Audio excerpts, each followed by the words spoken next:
भूतिया हवेली की कहानी। यह कहानी एक छोटे से गांव की है जहां एक पुरानी हवेली खड़ी थी। लोग कहते थे कि उस हवेली में अजीब घटनाएं होती थीं, लेकिन कोई भी वहां जाने की हिम्मत नहीं करता था। हवेली को भूतिया हवेली के नाम से पुकारा जाता था। कई सालों से वह बंद पड़ी थी, लेकिन रात के समय अक्सर वहां से अजीब आवाजें आती थीं।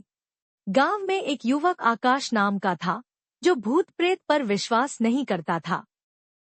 वह सोचता था कि ये सब सिर्फ अफवाहें हैं, और एक दिन उसने हवेली में जाने का निर्णय लिया।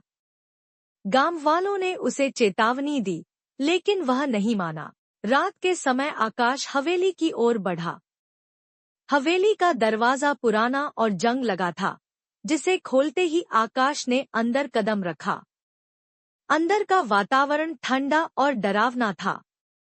जैसे ही वह एक कमरे में गया, अचानक किसी महिला की दर्दभरी चीखें सुनाई दी। मुझे मत छोड़ो।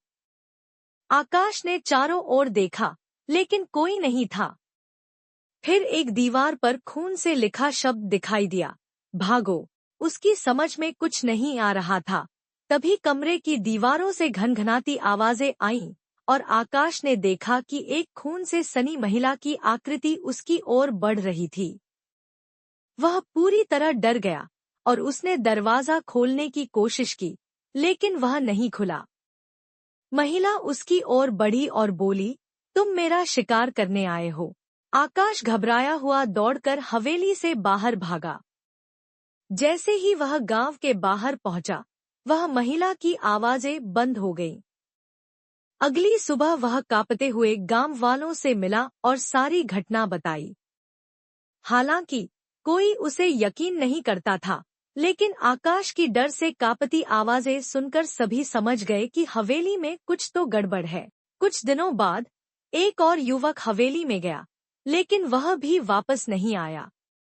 अब सभी गांव वाले समझ गए थे कि हवेली में कोई बुरी शक्ति वास करती है, और वहां कभी कोई नहीं गया।